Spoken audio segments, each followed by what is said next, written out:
everyone, Tech Gamer here.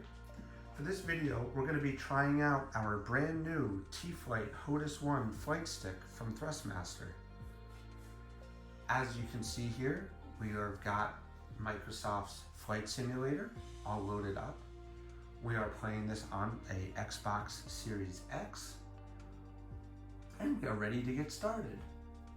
So, because this is my first time using this flight stick, I'm just going to go ahead and do a discovery flight, and we'll probably select, I'm thinking New York would be good,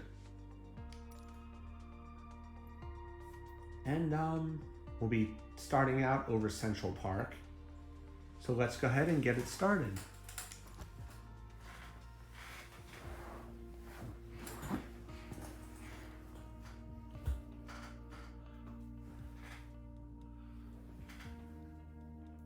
So while the game loads, I'll just make sure everything's ready.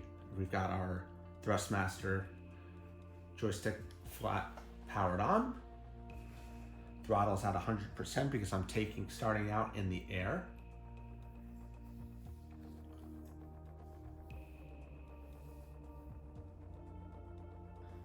So we are ready to go.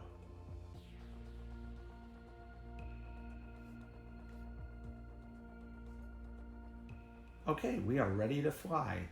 Visibility is very far. Time is 9:30 in the morning. Altitude, we're starting out at about 1,000 feet. So let's go ahead and we are ready to fly. So I'm going to go ahead and start it up here. And here we go. So we are over Central Park. The controls are working. Let's go ahead and test our ailerons here. They're working. Elevators are working. Throttle is at 100%. So the joystick control is very smooth and fluid. A little loose for my liking, but that can be adjusted on these. Let's go ahead and test some of the functionality here. So throttle, we're going to slow it all the way down to 0%, which it did. And let's go ahead and ramp it back up. Let's test our different flight views available. So we've got our cockpit view and our third person chase view. Looks like we can probably angle the view by pressing the hat button on the joystick. So let's start with the right. Okay, so there's New Jersey. Looks inclement weather. Forward makes us look at the ground. To the left is more of New York, and to the back is Uptown. So now we'll be passing by the Empire State Building, and it looks like if we hold the left trigger, we can get a followed up view of our target. So I'm holding down the trigger, and we're getting a nice view of the Empire State Building as we pull away from it. Letting it go turns it back around. So I'm liking this controller a lot. The grip feel very nice and comfortable. They are all plastic, but that's okay. They feel sturdy, and turning, I noticed that the does not move. The base does not wobble or anything like that. And let's go ahead and test the rudder controls here. Works pretty good.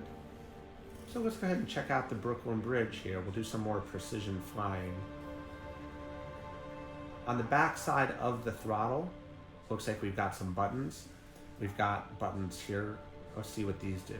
Okay, they're flaps and trim adjustments. There's some paddles on the left here side. So flying down over the Brooklyn Bridge. I'll do a third-party view here.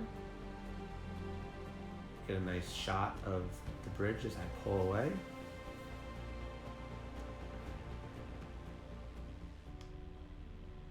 Heading back over downtown, I'm sorry. We'll go ahead and fly towards the Statue of Liberty. So again, these controls are very fluid. I do think that the joystick is a little loose for my liking. Probably gonna go ahead and tighten it down on the bottom, just to make it a little more, has a little more fight to it.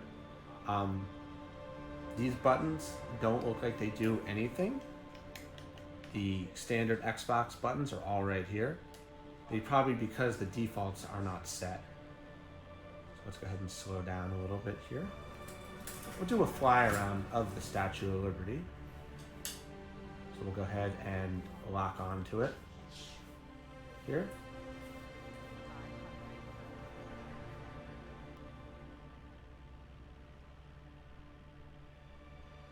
Speed up a little bit here.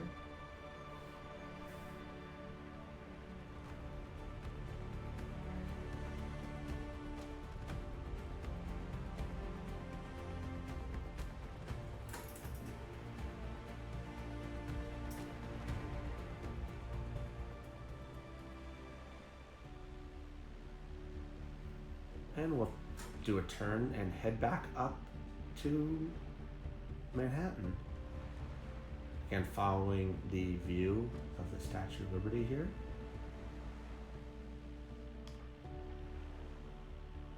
And we'll go ahead and speed back up as we'll fly over Ellis Island.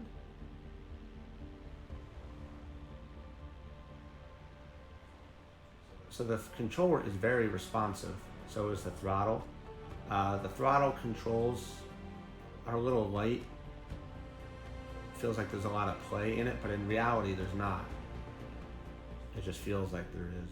I would like it to have been a little bit tighter, but that's okay. So let's go ahead and check the trim and how, if the plane stays level and doesn't make any wild turns on its own. Joystick works perfectly good, staying nice and straight. We'll go ahead and raise some altitude here. Again, so we're passing by downtown Manhattan now. As you can see, there's the World Trade Center building and all of downtown. As we head up Midtown, we'll pass by some landmarks and then ultimately land at LaGuardia.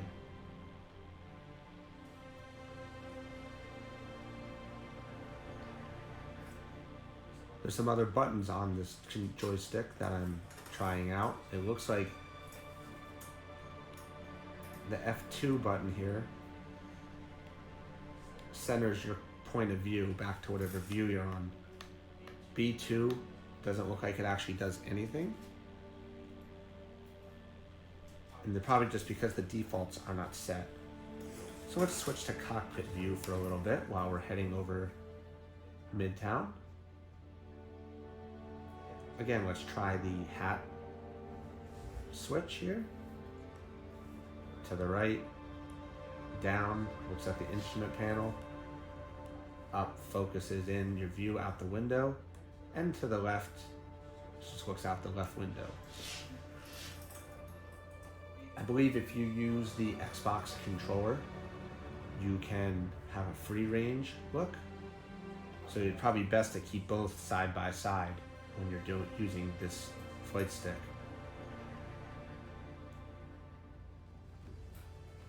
I definitely liking the feel of this. My hand is not getting tired at all. There's a comfortable thumb rest right here. Just give you a quick look at the Empire State Building as we fly by. And we're gonna head towards LaGuardia for a nice landing. There's the Chrysler Building, which we can't see because of the angle on it. We're gonna do a flyby here of the Chrysler Building.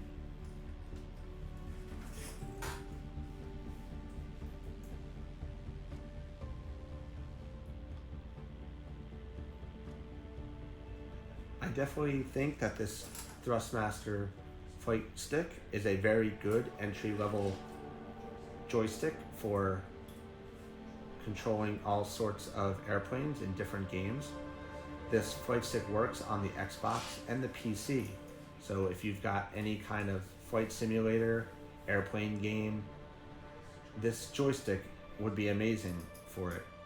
The trigger and the buttons are typically used for launching weapons, missiles, stuff like that. And in this game, they're repurposed obviously to suit the game. This joystick also comes in other options that have more advanced features, such as actual rudder pedals that you sit on your floor. I don't really have a use for those, even though I'm been playing flight simulator games for a long time. I find just using this feature to adjust the back tail rudder works perfectly fine for 99% of my use cases, even when there's helicopter flying, which I believe is to be introduced at a later time for this game, which I can't wait for that. So let's go ahead and start to lower our altitude here, and we'll throttle down a little bit, start slowing this down. We're going to bank to the right up here to get on the glide slope at LaGuardia.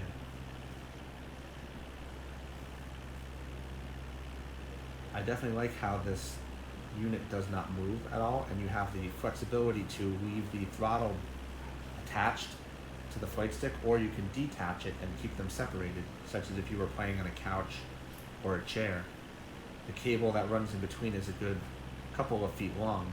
It's coiled up underneath the flight stick throttle. So let's go ahead and slow us down here. And we're going to go ahead and start our final approach. So we'll put down the flaps. There's a button on the back here. 500. And we got a nice clear shot to the runway. We're at about 370 feet. And coming in at about 90-ish miles per hour. So as I get closer, we'll continue to throttle down. And we'll drop the flaps one more level to slow our airspeed.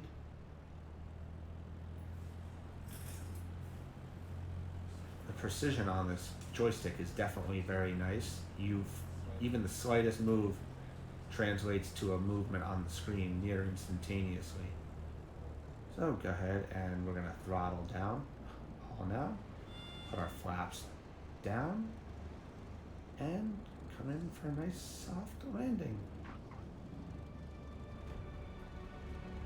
Rotating the joystick keeps us in line on the runway, and we have arrived at LaGuardia. So, final impressions of this joystick. I like it very much. It was definitely worth the investment for an entry-level joystick. The things that I do like, especially, is the rudder control. As you can see, when we turn the joystick, we get the back tail rudder turning. The throttle is great. It's a little loose, but definitely is very easy to feather as you're coming in for a landing. The joystick is very responsive. It's a little loose by default, but there is a adjustment screw underneath the bottom that I'm going to tighten.